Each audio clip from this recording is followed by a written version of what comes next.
Hi, everyone. This is Dan Delatorre for Comic Book Corner. Thanks for joining us this evening. Before I begin, I have to shout out, pardon me, I don't have to. I want to shout out my sister-in-law, Jennifer, my brother Adam's wife. I kind of got politely chewed out by not mentioning her name. Yeah, I have a lovely family. I really do. We're a weird, strange kind of group. I love each and every one of you. Adam, this is for you, and this is for your lovely wife. Jen, thanks for taking such good care of my brother. I appreciate it. And thank you for all the nice comments that everyone has given. I really appreciate that too. This is a labor of love here. But I wanted to follow up on the Fantastic Four saga. I did an episode not that long ago, and this is the second part of it. I said I didn't have, I had too many books to show regarding the Fantastic Four movie, which I think they're going to do pretty well with. But the problem, and I'll start here, that the problem with the MCU is they kind of did things backwards. When the Silver Age began, they started with the Fantastic Four. That was the first family, the first series, and it was wildly popular. Then the others followed suit. You had Thor, Hulk. They brought back Captain America, the Iron Man, all those great classics, X-Men, and they're all very, very expensive. But when they started the MCU, it was, well, it started actually 25 years ago, if you want to be technical about it. X-Men, which was made by Columbia Pictures. That was in the year 2000. Hugh Jackman is still Wolverine to this day. And then Spider-Man in 2002. The MCU really started with Iron Man in 2008, and then it sort of cascaded from there. But one of the main pillars that they didn't bring forward was Fantastic Four. They did a few attempts. They were horrible attempts at these movies. And so that's a gaping hole in the Marvel storyline. So now in the year 2025, they're going to try to, bring these people in, bring this team in. And they've missed out on quite a bit. And here's what I mean. There's so many stories that the Fantastic Four had. I mean, we'll start with this one right here. This is just a reprint. I have the original here. And that's the first Black Panther. The Black Panther, for those that don't know, was a Fantastic Four character. So with the beginning and then sadly the passing of Chadwick Boseman, that's now, I don't know where they're going to go with that. But again, they're having to backtrack on some of these stories. How are they going to do this? I really don't know. We'll see. But it's difficult as a collector if you want to speculate. And I don't speculate too much, but if you want to it's hard to follow what the MCU is doing because they've sort of gone off track with what the history of Marvel was with Stan Lee and the bullpen back in the 60s. But let's just go over some comics here. Let's start with some of the inexpensive ones, some ones that you might want to speculate on. Now, here's the thing, no pun intended. This issue here, Fantastic Four number 310, this is when the Thing mutates yet again. He becomes even stronger than he was before. This book never took off. I don't understand why. This should be a key, and it should be more of a significant key, not a major key, but it's not. And if you want to speculate, it was a great story, by the way.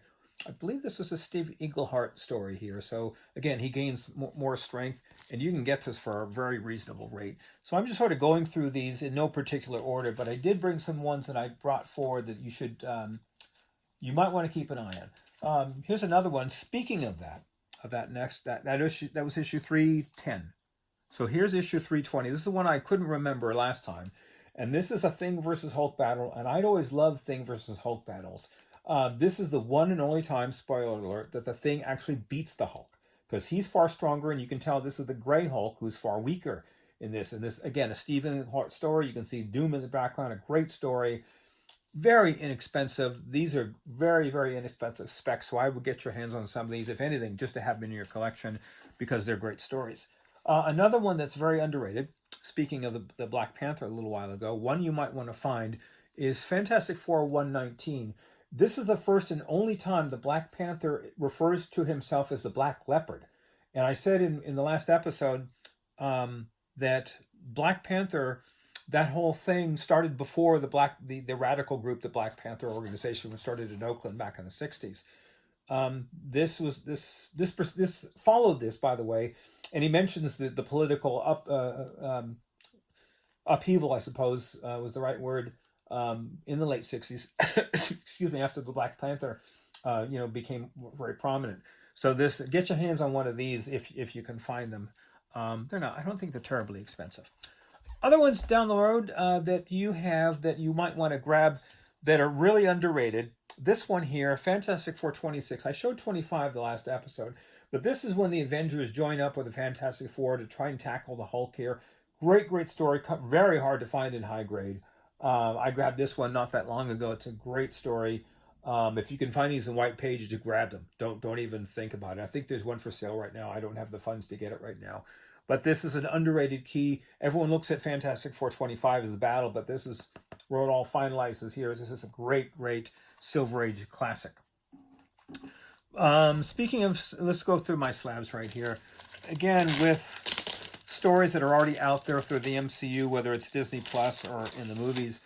I grabbed this not that long ago, and this is Fantastic Four 19. First appearance of Rama Tut. Now, there was really no mention of Rama Tut in the MCU when what was it? The Kang, no, it was not Kang. Who was it? Moon Knight. The Moon Knight series came out. And there's a brief suggestion of this character here. But why this is important when Kang, if Kang does get off the ground again, because there's been a pause with the Jonathan Majors thing, this could start to accelerate again in cost, because this character precedes Kang from Avengers 8 by almost a year. So this is actually the first official Kang variant, and it's Rama Tut. It's a great, great story. Classic Stan Lee, Jack Kirby, greatness here. Another one you might want to look into because they're bringing in the X-Men, and that would be this one here. And that's Fantastic Four number 28. It's the first crossover with the X-Men and the Fantastic Four. Not terribly expensive. Of course, I bought these years ago when they were a lot cheaper. But underrated key. Another one to keep an eye on. Another great story. So again, all these stories from Stan Lee and Kirby for the first 100 issues for the Fantastic Four should be required reading. Just pick them up when you see an opportunity. The way I collect is I don't actively buy unless I see a good sale. You just have to wait for the right opportunity and be patient with it. Now this one is going to be a more difficult one. Let me get a quick sip of water here, because again, we're just having our regular conversation. This one would be difficult because they did the Super Skrull story in the on Disney Plus, and the name of that escapes me for whatever reason. But this is the first appearance of the Super Skrull. It's Fantastic Four number 118. I had a fun time with the label and the color with the EGS grading here. But because, Secret Invasion, that's what it was. They kind of screwed up that story. They really did. And the Super Skrull was not this character here. They made another type of Super Skrull. Made no sense whatsoever and ruined this storyline. Again, these storylines, and there's so many from the Fantastic Four run. I'm not certain how they're going to integrate these, moving forward into the MCU. But this one, they kind of dropped the ball in this one, but it's still worth getting, as many are. Let's go through some others here. Just find them randomly here. This is a good one here from FF73. I just realized this. The story starts in the Daredevil run. I think it's, I don't want to misquote, 43, perhaps. I should have wrote some notes down here. But this is a continuation story. Didn't cost that much, by the way. A lot of these are very inexpensive.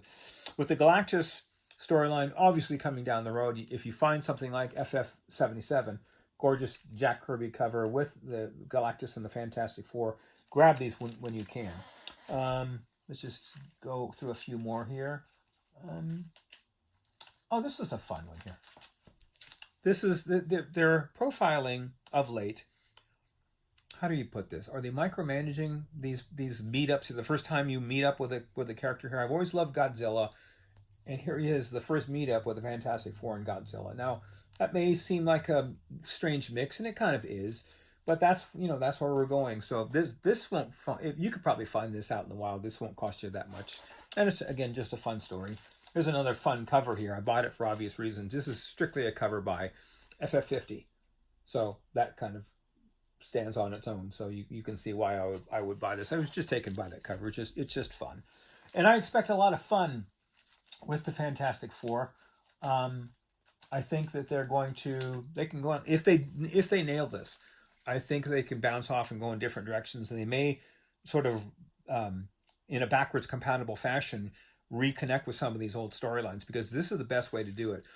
If I'm a writer at Marvel, I'm going to look at the first 100 issues, maybe certainly the first 52 issues of the Fantastic Four run, and then go from there. They're clearly going to work with Galactus.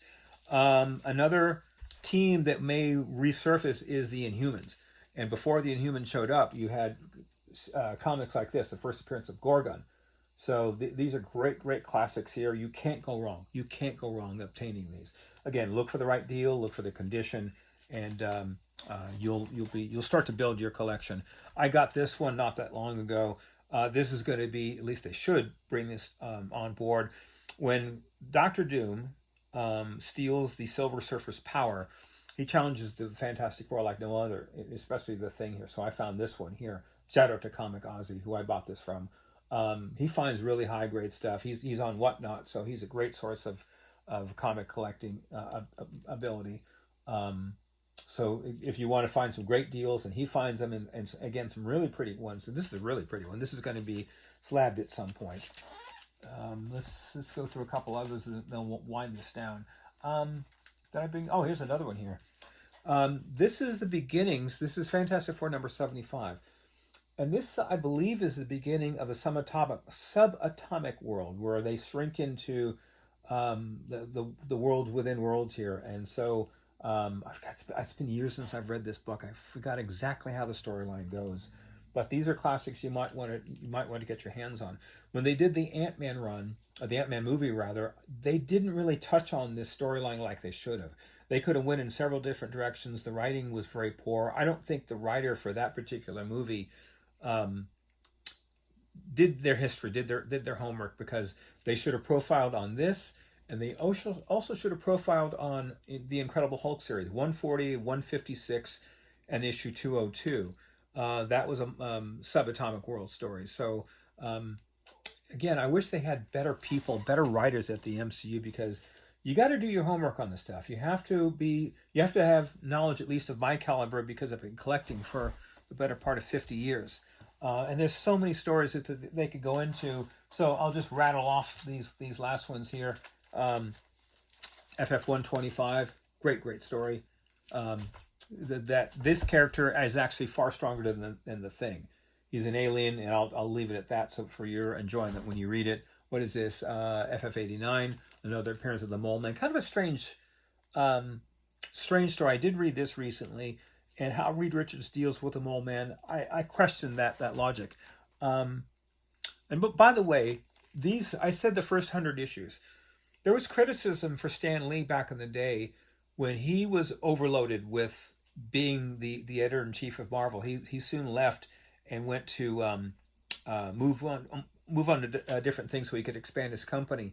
And people were saying his writing wasn't the Stan Lee of before. I can see that argument.